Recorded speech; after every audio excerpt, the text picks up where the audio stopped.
Let me give you an update on Norway Chess. I've got 3 beautiful endgames to show you. Now, just because they're endgames, don't switch off. These are absolutely fascinating. And as I said, very, very beautiful. So let me just remind you of the scores going into round 8.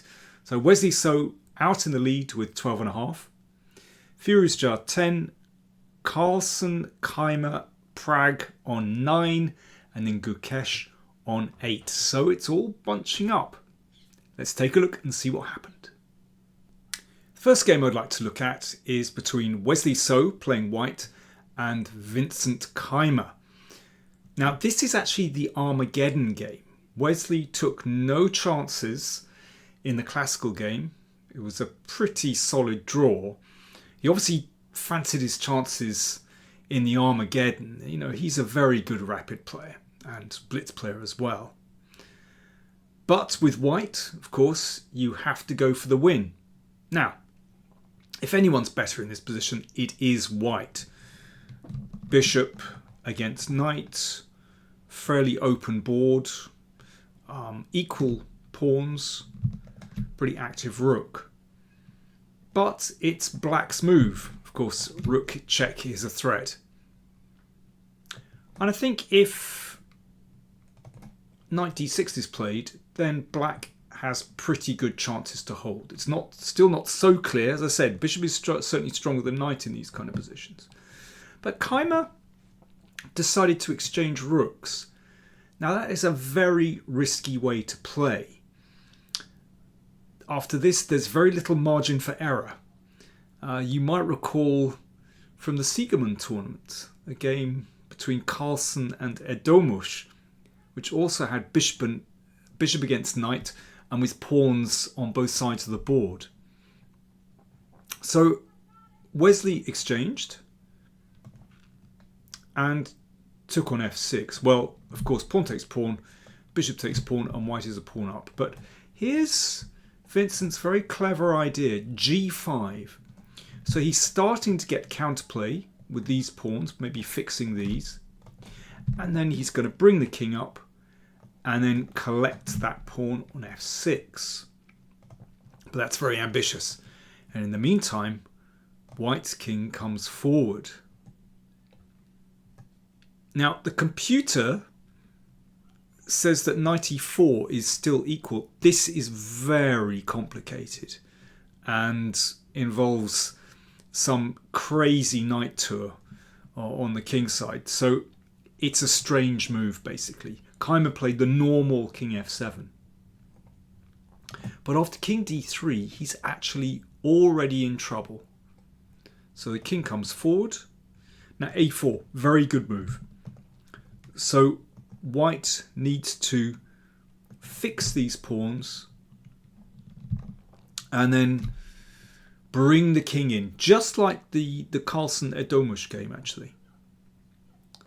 So let's see how this works out. So knight e8. So Vincent wants to pick up this pawn. Now the simplest way for white to play here is f7. Now Wesley played bishop e5, also should win. But let's just have a look at f7, because I think, you know, if we think back to that Carlsen Edomush game, you know, there are similarities. So give the pawn, and then the king comes in. So it's just heading for a7. It's nice to have that pawn on a4 because it means the pawns are further forward. So if a6, trying to stop the king coming in, then simply king d5 and king c6. And if knight c7, attempting to cover those squares, well, that's just not working here because the knight can be pushed out of the way. So f7 is a fairly simple way to win. I suppose the only thing is, can the king come across to cover like this? In fact, it really doesn't work. This pawn is going to be advanced and then probably a5. White should be winning that. But bishop e5 is a very tempting move because it traps the knight, and if knight takes pawn, this didn't happen, but if knight takes pawn, then white is winning. The king is just too fast. I mean, you can count out the moves, but basically white gets there first and queen's a pawn before black. Therefore, Vincent played h5. And here Wesley blunders. He should just play b4. And with this pawn advancing, it means that the king and pawn endgame is once again winning for white. I mean, let me just show you very quickly. Here, king f4. And you can see that white is ahead in the race.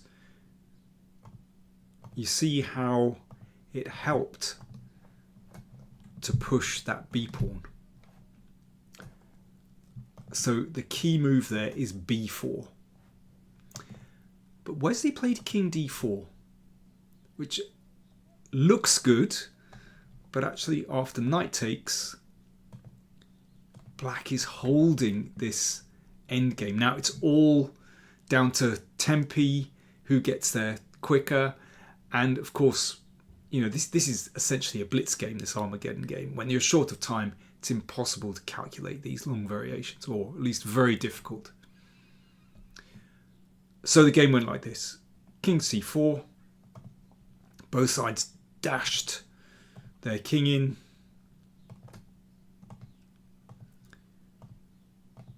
And g3. Both sides are going to get a queen. Now, at the end of this, Wesley still has an extra pawn. This is incredibly difficult. Now, even in classical chess, even with a lot of time, it would be hard to hold this. But when you're short of time, when this is a blitz game, it's extremely difficult. So lots of checks. And here is where Vincent made the final mistake. If he plays, for example, queen e4, keeps the queen centralized, it's all about just trying to stop that pawn advancing. But he played queen b2. And after this, white is winning. Black's king is actually in a very poor position because you can see that often there'll be a check to exchange queens. And the game ended like this. Check, queen interposed. And actually Keymer resigned here. If b7, queen a1 check, then queen a3, there you go. It's an exchange of queens and the pawn rolls through. Now, you really need time to play these endgames well, and in a blitz game, essentially, it's almost impossible. Both sides made mistakes. However, I think somehow Wesley's judgment was better than Vincent's, and I think this move, rook d6, although the computer says that this is still a draw, it's incredibly difficult, and I think it just would have been better to play the knight to d6 instead, and black has very decent drawing chances. That meant Wesley gained 1.5 from that round, so he was still in the lead. Well, but I'll give you the final scores after round 8 in a second. Let's move on to the rook and pawn endgame between Alireza Firouzja and Domraju Gukesh. Most endgames are difficult, but I think rook and pawn endgames are especially demanding. So let's take a look at this one. Alireza Firouzja against Domraju Gukesh. Firouzja is an extra pawn up, and very often if you have 3 versus 3 and this outside pawn, this is often a win. But this one isn't so simple. If the rook comes back, then black has decent drawing chances. It's not easy for white's king to break through to these pawns. But Gukesh saw a chance to try to win this pawn immediately with king b3. So this allows the pawn to run, but then king b2 hits the rook. So if the rook moves to the side, of course, rook takes pawn. And after rook a4, this is the game continuation, king b3, and it looks like the rook is running out of moves. But clearly, Gukesh had overlooked this move, f4. A very nice Zwischenzug, in-between move. Of course, if king takes rook, then pawn takes rook. And if pawn takes pawn, the rook moves, and rook back. Well, this is somewhat similar to the game, actually. If king b2, here's the trick. Rook e1. It's very handy to have that pawn on f4, because after rook takes pawn on a5, rook e5. Exchanging just gives white a winning endgame. And otherwise, well, this f-pawn and then the h-pawn are dropping. It doesn't matter. You can throw in a check, but then rook takes pawn and rook takes pawn. This king is just way out of the action, so white wins. Something similar happened in the game. It went rook d5. The rook came back. King b2. And the rook switches to e1. So after rook takes pawn, rook e5. This exactly the same idea. A rook check. King f2. And this pawn is dropping, and well, everything is dropping basically.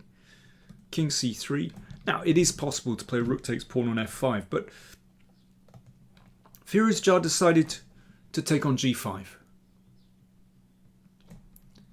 Now you've got to be careful with these tripled g-pawns. If we put the king back on g7, then this would be a draw, even without the f and h pawns. But with the king way across the other side of the board, it's a win, so long as white is careful.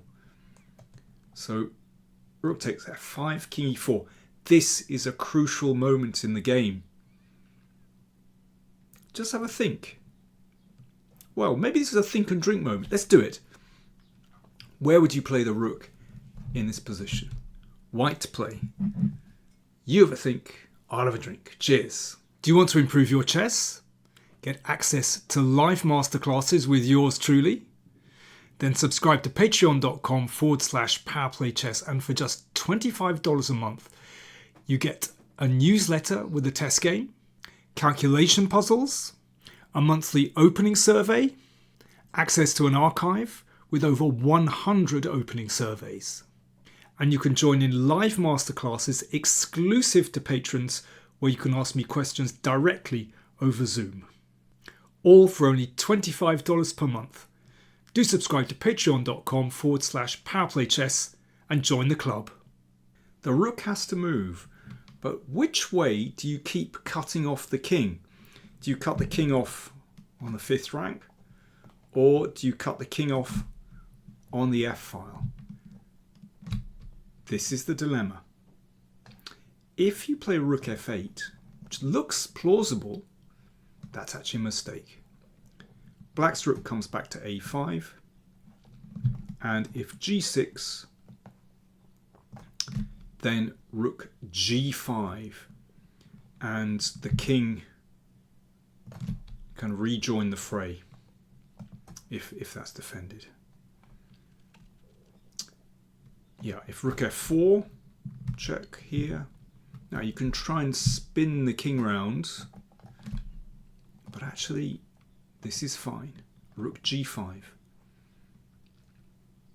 hits the g-pawn, and black can wait. It's actually a positional draw. If rook f6, then rook takes g3, and that is drawing. remarkably. I mean, of course, there are a few wrinkles along the way, but rook b5 is absolutely sound and gives black no chance whatsoever. So rook d1, g4, that's nice. So if pawn takes pawn, then king g3, and the king can just help the g pawn through. So h4, so that blocks the king. Rook f5, with the pawn on g4, then the rook has the best of both worlds. It cuts black's king here and here as well. And, well, black just doesn't have a good move in this position. So this is the game. Now g6. And you see that rook. If rook here, then rook g5, and that can support the pawn through. King h2, and in this position Gukesh resigned. So that king is just marching up the board. And in fact, in this position, you give the front g-pawn, and then with the king still cut off, it's a very simple task to push that pawn through. So for example here, rook h5, okay, rook a5, let's sweep the rook across, and g5, king h5, and if check, king here, king f6. It's a very simple task for white to win that one. So Firouzja got there in the end. I think basically in this kind of endgame, even if the computer says that theoretically this should be a draw, I think in practice this is so hard because white can always reset and try something else, and in the end Gukesh cracked. Right, let's look at the third match in round 8, and that was between Magnus Carlsen and Rameshbabu Praggnanandhaa. This is the position after 43 moves. Carlsen playing white, Pragg playing black, and you can see that Pragg has an extra pawn in the middle of the board. He bravely took that pawn in the opening, very sharp French defense, and he's managed to consolidate that extra pawn, but making progress in this position is extremely difficult for black. Let's just look at some details. I mean, basically, black's king doesn't have much pawn cover. This is the problem. So the bishop is quite passive on f7. It's pinned at the moment. White's bishop is very nicely positioned on b3, so rock solid, it's protected. At some moment, black would like to push that d-pawn. Of course, that's absolutely impossible because the bishop could be taken. It's just very hard for black to make progress in this position. I should add that both players are pretty short of time by this point.